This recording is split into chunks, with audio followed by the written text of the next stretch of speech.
Good morning, guys. I am actually filming this in the evening because I was just transported straight back to a part of 1993 that my mind has not been in for a long time. That's pretty tasty. I was sitting here tonight doing some work, and I put on some music on YouTube, and for some reason I started thinking about this song called Creep by Radiohead. It's a song from 1993, and immediately I started having this very nostalgic feeling, and it started transporting me back to this time, but I'm like, okay, now wait a minute. There's another song that better fits this time. I just have to think of what it is, because there was a specific song that used to be on all the time, every single night when I would drive to work. And then it hit me. It's the song by Soul Asylum called Runaway Train. And the deal is that this song was on, like I said, every single night when I drove to work midnights at a place called Homeco Industries, clear out in Amish country, where we molded like rubber parts. Like if you open up your car door, you will see a ribbed part about this long. It's like a tube, it's ribbed, and it goes right where the joint is. Where your car door opens up, it's right in here. And it actually has wires going through it. It protects those wires. So we made things like that. And I worked midnight shift. I would leave the house about 20 after 11, and I'd be driving just through this pitch black, because the route that I had to take, it obviously took me into Amish country. So for probably about 10 minutes I was driving through like the streets of Maslin and all these street lights and other cars. And then the farther I got out of town, the less lights there were, the darker it got, to where I was eventually just on some of these roads that were a long stretch, no lights, no other cars. It was pretty scary. But I just remember this was one song that was on constantly, every single night without fail as I drove to work. And when I remembered what that song was tonight and I put it on, it just sent my mind straight back to that time and made me think about, oh my God, just some things that I have not thought about for the longest time. Like, for one thing, I was in my very first apartment. It was me and my fiance and my yet-to-be-born daughter. She was born in December of '93, and this would have been like during the summer. So my wife-to-be was pregnant, she was enormous, and she was at home sleeping while I drove to work. And that's okay, I'm just setting the scene here. But yeah, every night when I left, I would drive those long roads and I'd have the radio on, and it would just be like 35 minutes of me with my thoughts and dreading going to work. It sucked so bad. And at the time, I only made like $5.50 an hour, and a lot of times I had to work like 12-hour shifts, pick up tons of overtime, as much as I could, just to keep the bills paid. These machines that we worked on, hot. I mean, they were steel, they were molding rubber, so I didn't even know how hot they were, but they were hot. And they had like these long steel bars that came out, and they went into a big press, is what it was called. It would open up like a big mouth, and you'd pull this thing out, and there would be a hinge where you would push down on this end, and it would spin the bar around, bring this side over, and you'd push that in. So then you'd have the new part in there to mold some new rubber parts. If that makes sense. I don't know, I'm probably explaining this horribly. But that's basically what the job was all night long. You take an air gun, you pull off the new parts that just came out, you throw them in a box, inspect them, and then by that time it was time for the thing to open up again. You pull it out, spin it over, push it back in, take off the parts, throw them in a box, over and over and over and over all night long. It was pretty bad. These little fingers that would stick off, there was probably about 20 to 30 on each side, and that's what held the little parts. And as you put the air gun on, you had to be holding onto the part, and of course we had gloves on. But you aim the air gun like this at the tip of the part, and you just tap it, and it would blow in enough air to puff it up, and at the same time you had to pull it off.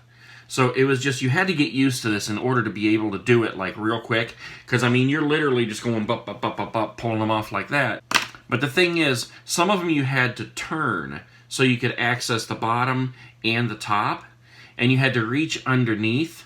So my arms, all the way down on both sides, had just like a minefield of burns that would eventually open, and they would bleed, and then they would scab over, and when I would go home and I would go to bed, they would open up while I was rolling around in the bed, and they would bleed. So I would wake up with my arms stuck to the sheets. Oh, that's so crazy. I hated this job so bad. I mean, the people I work with were like either Amish and, you know, trying not to be, like they jumped the fence, and they swore to God they weren't Amish, and they'd get so mad if you said anything about it, but it was obvious that they were Amish, or they were just out of prison. I mean, these guys, they treated me horribly. I was just, you know, a kid. I was 18, 19, just out of high school. So I was still dressing and acting like I was in high school. And they just tore me up left and right. So I hated this job so bad. And a couple other things that made me think of was, one time I had to use my dad's car to drive out there. I don't know why. Maybe mine was broken down or something. But he had a Lincoln Town Car. Everything was electric, and it had like the lock on the outside where you punch in numbers. Well, I drove to work that night, and I'm sitting in the car listening to the radio. In my mind, the next thing I did was get out of the car and head into work. Well, while I'm heading up to the door, I guess I started waking up because I started realizing that I was moving pretty fast and my heart was beating. And I'm like, what in the world is going on? Then I realized I was late. I realized that I must have fallen asleep in the car, listening to the radio, waiting for the time to go in, because I wasn't going in 1 minute before I had to. And when I woke up in the car and realized I needed to get in there, I left the keys in there, in the ignition with the car turned on. But by this time, it was dead. So when I got in there and I clocked in, I realized all this. I finally came to my senses, go back out to the car, and not even the little code would work to punch it in. I mean, it was totally dead. My dad was absolutely furious with me because then he had to pay some kind of a locksmith specifically from Lincoln to come out there and open the car. I mean, it was a couple $100. He was not happy. And another thing I was thinking about with this was that I was always so exhausted. Midnight shift always just took it out of me. I mean, I'm a night owl anyway. I would stay up all night, every night if I could. But midnight shift just takes it out of me. Basically, every morning by the time I got done, my heart was just thumping because my body was so exhausted from being up at these hours when you're not used to being up. So I was always falling asleep on the way home. And I specifically remember this stretch of road that it's the long road and it has a ditch going down on the one side that you're driving on. And I specifically remember time after time waking up heading down that ditch. I mean, I should be dead right now. And I'd catch it and I'd turn it and it would back up on the road. And but what would happen is that Kim was still in school at the time. She had to finish her senior year. And I would get home and I was supposed to pick her up from school, I don't know, 2:30 maybe, something like that. And I'd get home and I would fall asleep. And I'm so exhausted that I would just sleep straight through the alarm. And she would always be so pissed at me because she would end up having to walk home from the high school, and she was enormously pregnant. I mean, absolutely enormous. And she'd come up to the door and she'd be banging on the door and banging on the door. And this one time she says I never did answer, so she had to turn around, walk down to Wendy's and use a payphone and call me to wake me up to get me to unlock the door. And then she came back and the door was still locked. Oh, that's horrible. That's I still feel bad about that. I feel so bad just about always being asleep, you know, when she would try to come home. Because I did that to her so often. And it was totally unintentional. But I was just so exhausted I couldn't get up. I would sleep straight through the alarm. So that was definitely trying on our relationship. But yeah, I mean, that was some of the things that I went through at that time. And just hearing that song tonight just completely sent me back to that time period. And I just remember driving my Ford Taurus to work every night in the pitch black, to go to a job that I absolutely hated, to work with people I absolutely hated, to make barely any money at all. Lots of memories from that time. That's probably what I'll be thinking about tonight, and probably what I will dream about tonight, too. I will tell you this, I eventually got fired from that job because I called off way too much, and I remember it was Christmas time, and I remember we were in our second apartment before I got fired.